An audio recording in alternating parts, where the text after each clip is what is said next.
छठी माई के घाटावा पायजन बाजन बाजा बजवाईब हो।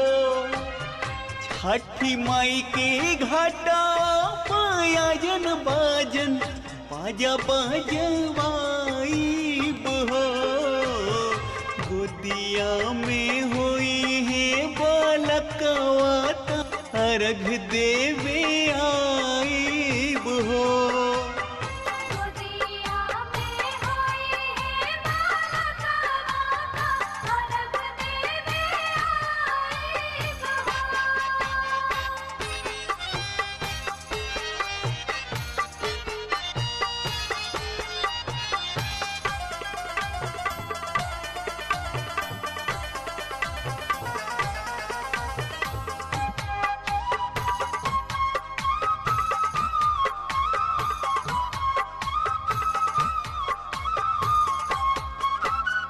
एक ही लालन बिना छछने लमानवा सुनसान लगे हमरो घरवा अंगनवा।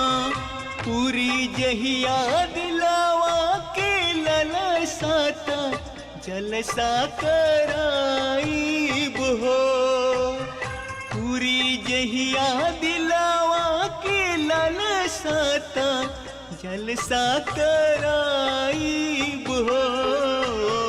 गोदिया में होई है बालकवा खुशी भरवाईब हो।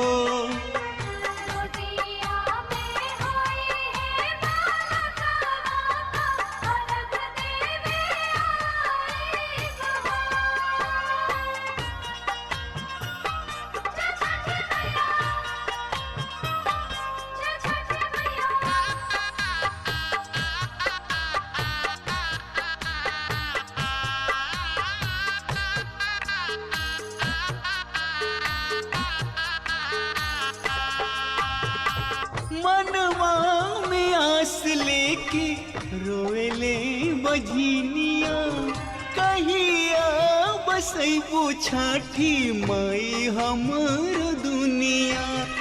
ऐसन सुनर फल पाइब त सूरज गोहराइब हो। ऐसन सुनर फल पाइब त सूरज गोहराइब हो। सरवन मानिस के बोलाइब गीतिया गवाइब हो।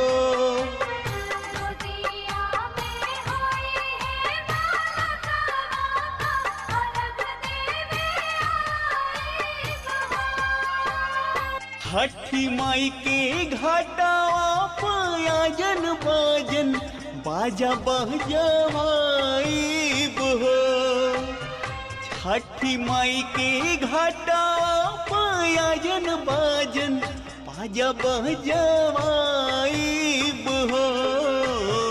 गोदिया में होई है बालकवा अर्घ देवे आईब हो।